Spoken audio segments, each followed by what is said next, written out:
وہ شخص کون تھا جو حضرت علی رضی اللہ تعالی عنہ کو برا بھلا کہہ رہا تھا؟ وہ شخص صحابی رسول کے سامنے کھڑے ہو کر حضرت علی ابن ابی طالب رضی اللہ تعالی عنہ کو برا بھلا کہتا رہا۔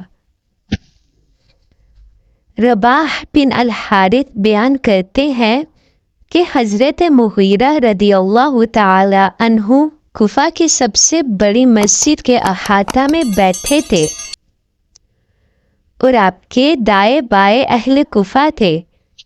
اتنے میں ایک صاحب آئے جنہیں سعید بن زید کہا جاتا تھا۔ حضرت مغیرہ نے انہیں چارپائی پر بٹھایا، پھر کوفہ والوں میں سے ایک آدمی آیا اور حضرت مغیرہ رضی اللہ تعالی عنہ کے سامنے کھڑے ہو کر برا بھلا کہنے لگا۔ حضرت سعید بن زید رضی اللہ تعالی عنہ نے پوچھا، اے مغیرہ، یہ کس کو برا بھلا کہہ رہا ہے؟ فرمانے لگے، حضرت علی ابن ابی طالب رضی اللہ تعالی عنہ کو۔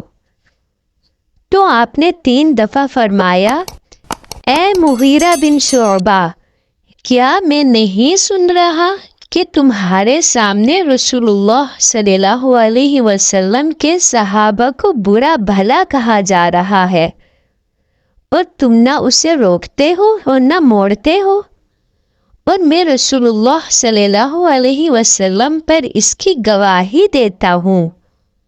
جو رسول اللہ صلی اللہ علیہ وسلم سے میرے کانوں نے سنا اور میرے دل نے محفوظ کیا، میں آپ صلی اللہ علیہ وسلم سے جھوٹی روایت نہیں کروں گا۔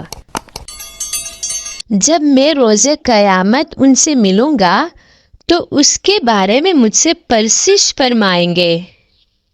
آپ صلی اللہ علیہ وسلم نے ارشاد فرمایا، ابو بکر رضی اللہ تعالی عنہ جنت میں ہے، عمر رضی اللہ تعالی عنہ جنت میں ہے، عثمان رضی اللہ تعالی عنہ جنت میں ہے، علی رضی اللہ تعالی عنہ جنت میں ہے، طلحہ رضی اللہ تعالی عنہ جنت میں ہے، زبیر رضی اللہ تعالی عنہ جنت میں ہے، سعد بن مالک جنت میں ہے، عبد الرحمن جنت میں ہے، اور نواں مومن جنت میں ہے۔ اگر تم اس نوے کا نام پوچھنا چاہو تو میں بتا دوں گا۔ اہل مسجد میں ہلچل مچ گئی اور لوگ آپ کو قسمیں دے کر پوچھنے لگے کہ اے رسول اللہ صلی اللہ علیہ وسلم کے صحابی، بتاؤ وہ نواں کون ہے؟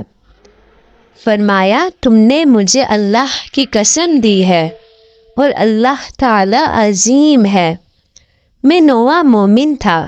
پھر آپ نے اس کے بعد قسم کھا کر فرمایا، ایک غزوہ جس میں کوئی آدمی رسول اللہ صلی اللہ علیہ وسلم کے ساتھ شریک ہوا اور اس کا چہرہ غبار آلود ہوا، تمہارے عمل سے افضل ہے، خواہ اس کو حضرت نوح علیہ السلام جتنی عمر ملے۔